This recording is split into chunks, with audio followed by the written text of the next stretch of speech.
السلام علیکم، آپ دیکھ رہے ہیں جیو نیوز پر. لیکن میں ہوں ثنا بچہ. بلوچستان ہمارا مسئلہ ہے لیکن ہم اس پر خاموش رہے ہیں. کل ہم نے اپنے پروگرام میں بلوچستان کا مسئلہ چھیڑا اور ہمیں معلوم ہوا کہ 1 گھنٹہ شاید اس مسئلے کو ڈسکس کرنے کے لیے کچھ بھی نہیں. اس لیے ہم آپ کے لیے ایک اور پروگرام آج لے کر آئے بلوچستان کے حوالے سے ہی. تو اگر ہم بات کریں تو ہم نے کل کے پروگرام میں بلوچستان کو درپیش مسائل کی بات کی تھی، حق تلفیوں کی بات کی تھی اور قومی بے حسی کی بات کی تھی. لیکن ایسے بے حس تو ہم کبھی نہیں تھے. ہمیں غم اور خوشی دونوں ہی کو منانا آتا ہے اور یہ بات تو سب جانتے ہیں کہ سحرے، مرثیے اور نوحے ہمارے مشرقی روایات کا حصہ رہے ہیں. کہیں کوئی موت ہو جائے یا کسی کا پیارا بچھڑ جائے تو بین بھی کیا جاتا ہے اور ماتم بھی. لیکن رونے کا مقام یہ ہے کہ بلوچستان کا نوحہ کہیں بھی سنائی نہیں دیتا، نہ سیاست کے ایوانوں میں نہ میڈیا پر. بلوچ عوام کو ایسا کوئی کاندھا بھی میسر نہیں جس پر وہ سر رکھ کر رو سکیں. بلوچستان کے مختلف علاقوں سے آئے روز 2-3 لاشیں ملنا اب معمول بنتا جا رہا ہے. کبھی ان کی تعداد اس سے بڑھ بھی جاتی ہے، جبکہ ان لاشوں پر نظر آنے والے تشدد کے نشانات غیر انسانی مظالم کی وہ کہانی سنا رہے ہوتے ہیں جسے سننے کو ہم میں سے شاید کوئی تیار نہیں. اگر آپ نے بھی یہ المناک واقعات پہلے نہیں سنے تو حیرت کی کوئی بات نہیں ہے. پاکستان میں بسنے والے بیشتر لوگ نہیں جانتے کہ بلوچستان کی عوام کو کس آگ اور خون کا دریا کا سامنا ہے. بلوچستان کے حالات کے بارے میں حکومت کی جانب سے مسلسل یہ کہا جاتا رہا ہے کہ یہاں غیر ملکی ہاتھ کار فرما ہے. اس حوالے سے بھارت اور افغانستان سب سے زیادہ لیا جاتا ہے. لیکن بعض حلقوں کا کہنا یہ بھی ہے کہ بلوچستان میں ایران اور امریکہ کے مفادات بھی چھپے ہیں. I have certainly talked about the concerns in Balochistan specifically with General Kiani and with the Indian leadership. We do that routinely and we need to get to a point where those are resolved. ہم سب سے پہلے بات کر لیتے ہیں بلوچستان میں جو یہ ایک ہیومینیٹیرین کرائسس جنم لے رہا ہے، اس کو ہمارے میڈیا پر آتے آتے اتنا وقت کیوں لگ گیا ہے؟ میڈیا پر اگر آپ دیکھیں تو یہ خبر کہیں نہیں ہے. ہم اتنے گھنٹوں لوگوں کو کیپٹو بٹھا کر بہت ساری ایسی کچھ ضروری کچھ غیر ضروری خبروں ان کے سامنے لے کر آتے ہیں، لیکن بلوچستان کے جو مسائل ہیں ان پر ہم بات کرنا بھی پسند نہیں کرتے، ان کو ڈسکس بھی نہیں کرتے، اور اگر خبر کہیں آ بھی جائے تو چھپتی نہیں ہے. ایسا کیوں ہے؟ اسی پر مزید بات کرنے کے لیے اس وقت ہمیں جوائن کریں محمد حنیف، مصنف ہیں اور BBC اردو کے لیے اسپیشل کورسپونڈنٹ. محمد حنیف، بہت شکریہ آج آپ نے جوائن کیا ہمیں. لیکن میں بلوچستان ہمارا مسئلہ ہے لیکن میڈیا خاموش کیوں؟ ثنا، اس کی سب سے بڑی وجہ تو وہ خوف ہے، اور وہ خوف انہی ایجنسیوں اور انہی اداروں کا ہے جنہوں نے بلوچستان میں یہ سلسلہ شروع کر رکھا ہے.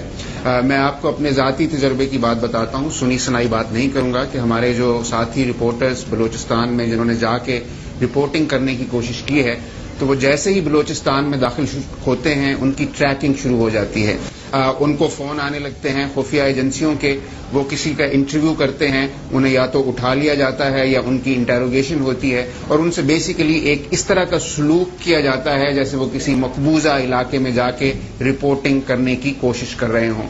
اس کے علاوہ جو بلوچستان کے اندر خود صحافی ہیں، ان کی جو ہیں حقائق آپ کے سامنے ہیں کہ کتنے صحافی جو ہیں وہ اب تک مارے جا چکے ہیں، کتنوں کو اغوا کیا جا چکا ہے.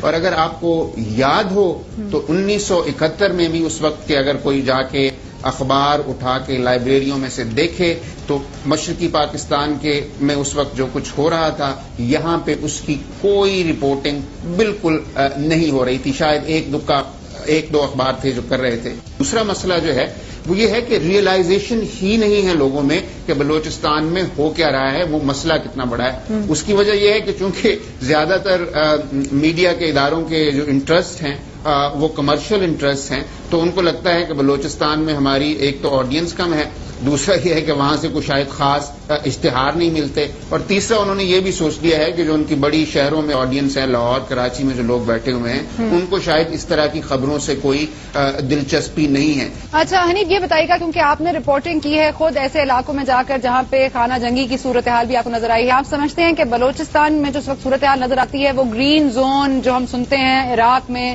افغانستان میں، اس سے کہیں بدتر ہے؟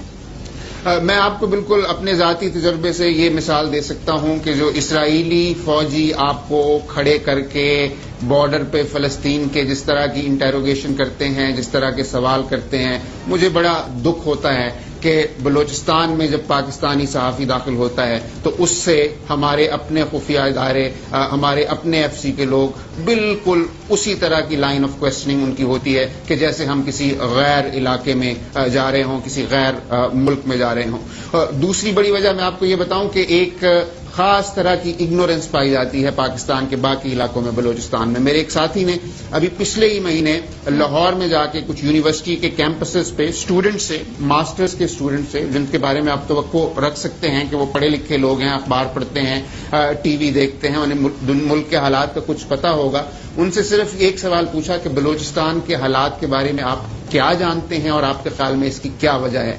تو ثنا, میں آپ کو بتاؤں کہ 80% سے زیادہ طلباء جو ہیں انہیں بالکل کوئی اندازہ نہیں تھا کہ بلوچستان میں ہر روز کچھ نہ کچھ لوگ جو ہیں غائب کر دیے جاتے ہیں. ہر چند ماہ کے بعد ان کی مست شدہ لاشیں جو ہیں وہ گلیوں پہ ملتی ہیں. کسی کو اس کا اندازہ نہیں تھا. اور باقی 20% جن کو تھا بھی, ان کے پاس بھی ایک سیدھا سا جواب تھا کہ یہ ہمیں لگتا ہے کہ کوئی عالمی سازش ہے, وہ ہندوستان کروا رہا ہے. تو میرے اس دوست نے مایوس ہو کے ان اسٹوڈنٹ سے صرف ایک اور سوال یہ پوچھا کہ چلیں بلوچستان کے بارے میں آپ کیا جانتے ہیں, ہمیں صرف یہی بتا دیں کہ بلوچستان کے بڑے بڑے کیا شہر, کون سے شہر ہیں, وہاں پہ کون سی معدنیات ہوتی ہیں. تو خدا کی قسم 70% سے زیادہ بچے کوئٹہ کے علاوہ بلوچستان کے ایک شہر کا نام بھی نہیں لے سکتے تھے.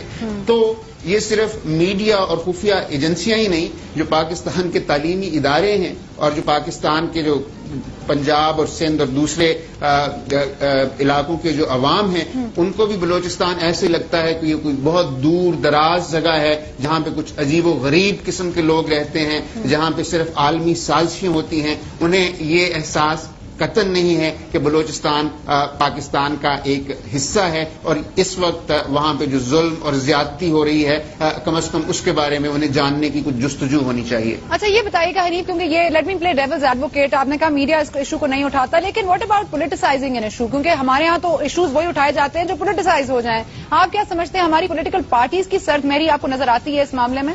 جی, پولیٹیکل پارٹیز کی سرد مہری ہے, اور جن لوگوں نے کوشش کی ہے, میں اس کی آپ کو ایک چھوٹی سی مثال دیتا ہوں. جماعت اسلامی کے سربراہ جو ہیں مولانا منور حسن, وہ کچھ عرصہ پہلے اسی طرح کے ایک بھوک ہڑتالی کیمپ میں گئے تھے جو یہیں پہ لگا ہوا تھا.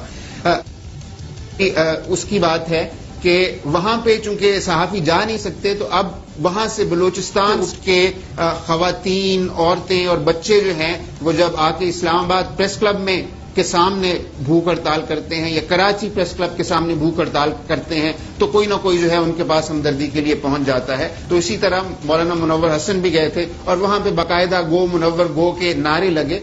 مولانا منور حسن نے بڑے تحمل سے ان کی بات سنی اور ان کو یہ یقین دہانی کروانے کی کوشش کی کہ ہم آپ کے ساتھ ہیں. تو انہوں نے مولانا منور حسن سے کہا کہ اگر آپ ہمارے ساتھ ہیں, ہم اس وقت مانیں گے کہ آپ ہمارے ساتھ ہیں کہ آپ مینار پاکستان پہ جائیں اور وہاں پہ بلوچستان کی آزادی کی حمایت کا اعلان کریں.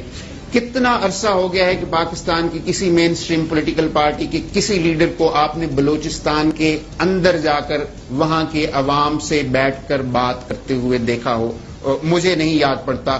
جب نواز شریف گئے بھی ہیں غالباً گزشتہ سال, تو وہ اپنی صرف پارٹی کے کچھ لوگوں سے ملنے کے بعد واپس آ جاتے ہیں. وہ آپ کے سامنے ہے. تو مسئلہ صرف یہ ہے کہ اگر اسی طرح کی لاشیں, میں آپ کو صرف یہ مثال دیتا ہوں, اسی طرح کے اغوا کے جو کیس ہو رہے ہیں بلوچستان میں, وہ لاہور اور راول پنڈی میں ہو رہے ہوتے, اگر وہاں پہ لاہور کی لاشوں میں, لاہور کی گلیوں میں ہر روز آپ کو 4 مست شدہ لاشیں مل رہی ہوتی, تو آپ کے خیال میں کیا میڈیا یوں خاموش رہتا؟ کیا پیپلز پارٹی اور مسلم لیگ اور باقی جو سیاسی جماعتیں ہیں وہ اسی طرح سے بیٹھ کے صرف بیان دیتی رہتی؟ کیا وہ نکل کے ان محلوں میں نہیں جاتی؟ کیا وہ ان کے ساتھ بیٹھ کے بات نہیں کرتے کہ بھائی مسئلہ کیا ہے؟ کیا وہ کسی سرکاری اہلکار کو کھینچ کے عدالت میں پارلیمنٹ کے سامنے لا کے نہیں پوچھتے؟ Hanif, what about local leaders, وہ کہاں ہیں؟ بلوچستان کی اسمبلی ہے, وہ لوگوں کی بات کیوں نہیں سنتے؟ وہاں پہ ہمیں وہ کیوں نظر نہیں آتا کہ کوریج کا ہی مسئلہ ہے, یا لوگ وہاں پہ انٹرسٹڈ ہی نہیں ہیں؟ دیکھیں, لوگ انٹرسٹڈ کیوں نہیں ہوں گے؟ جن کے بھائی, بیٹے, باپ جو ہے وہ سالوں سے غائب ہیں, اور انہیں یہ ڈر ہے کہ ان کی لاشیں جو ہیں ان کی گلیوں میں ملیں گی. آپ کے خیال میں وہ لوگ کیسے ڈس انٹرسٹڈ رہ سکتے ہیں؟ بلوچستان کی اسمبلی جس طرح سے بنی ہے وہ ہمیں پتا ہے, بلوچستان کی حکومت جس طرح سے چلتی ہے وہ بھی ہمیں پتا ہے, لیکن اس کے ساتھ ساتھ بلوچستان میں ایک بہت خوفناک گیم کھیلی جا رہی ہے. وہ یہ ہے کہ جو بھی پولیٹیکل ایکٹیوسٹ ہے, جو بھی پروفیشنل ہے, اس کو اٹھاؤ, اس کی آواز کو بند کر دو, اس کو مار دو. تو کوشش یہ ہو رہی ہے کہ وہاں کی جو ایک چھوٹی سی مختصر سی مڈل کلاس ہے جو کہ وہاں کی ایک طرح سے آواز بن سکتی تھی, ختم کر دیا جائے تو بلوچستان کا مسئلہ حل ہو جائے گا, ایگزیکٹلی جس طرح سے مشرقی پاکستان کا مسئلہ حل کیا گیا تھا. حنیف, لیکن اس وقت جو ہم صورتحال دیکھ رہے ہیں آپ کے سامنے ہے, آپ نے جس طرح سے بات بھی کی, لیکن آف کورس ایک ہی اگر آپ سمجھتے ہیں کہ کوئی ایک ہی رسپانسبل ہے, چاہے وہ اسٹیبلشمنٹ ہو, چاہے وہ ہماری خفیہ ایجنسیز ہوں, سیکرٹ ایجنسیز ہوں, لیکن کوئی تو آپ کو لگتا ہے کہ کہیں تو کانفلکٹ ہے نا, دوسری طرف کوئی تو ہے. جی بالکل, دوسری طرف ہیں, دوسری طرف بہت سارے لوگ تھے, دوسری طرف صرف ایک اوپینین نہیں ہے. وہاں پہ بلوچ نیشنلسٹ تھے جو سال ہا سال سے کئی دہائیوں سے پاکستان کے اندر رہتے ہوئے اپنے رائٹس کی بات کرتے آئے ہیں. ان میں سے کئی حکومت میں بھی پہنچے ہیں اور حکومت میں رہے بھی ہیں. نواب بگٹی مرحوم جو ہیں وہ اس کی ایک مثال ہیں. اس طرح کے اور بہت سے پولیٹیکل لیڈرز ہیں جو باہر ایگزائل میں رہ کے آئے ہیں, پھر یہاں پہ آ کے واپس رہ رہے تھے. اس کے علاوہ ایک نئی جنریشن تھی بلوچیوں کی, اسٹوڈنٹ لیڈرز کی, جس میں بی ایس او کے بہت سارے فیکشنز ہیں اور بہت ساری اسٹوڈنٹ تنظیمیں تھیں جو بعد میں آ کے پولیٹیکل پارٹیز بنی. تو اصل میں مسئلہ یہ ہوا ہے کہ ان کو دیوار سے لگانے کی, ان کو چن چن کے قتل کرنے کی جو یہ روایت شروع ہوئی ہے, اس کے بعد ظاہر ہے کہ پہلے لوگ اپنے حقوق کی بات کرتے تھے بلوچستان میں, لیکن گورنمنٹ کے رویے کے بعد اب آزادی کی بات کرتے ہیں. پہلے وہ سڑکوں پہ آ کے جلوس نکالتے تھے, پریس کلبوں کے آ کے سامنے ریلیاں کرتے تھے, اب وہ بندوقیں لے کے پہاڑوں پہ چڑھ گئے ہیں. تو یقیناً ادھر سے بھی لڑنے اور مرنے والے لوگ جو ہیں اب بالکل موجود ہیں.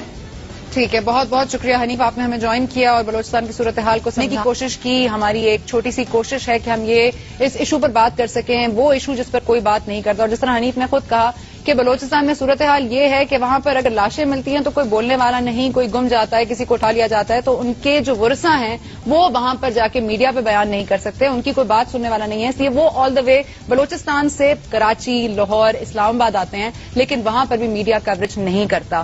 میڈیا کوریج کیوں نہیں کرتا, یہ تو ایک ایسا ایشو ہے جس پر ہم ایک بہت لمبی بحث کر سکتے ہیں, لیکن ایکچولی بلوچستان کے مسئلے کا حل کیا ہے. ہم نے کل بھی اس مسئلے کو اجاگر کرنے کی کوشش کی, آج ہم اس کے حل کی طرف جائیں گے, ایف سی کا موقف بھی جاننے کی کوشش کریں گے, اور بہت سارے اور لوگ ہیں, اسٹیک ہولڈرز ہیں جو بلوچستان میں انٹرسٹڈ ہیں اور چاہتے ہیں کہ مسئلہ حل ہو, ایف سی سمیت ان سے بھی بات کریں گے, لیکن ایک بریک اور بریک کے بعد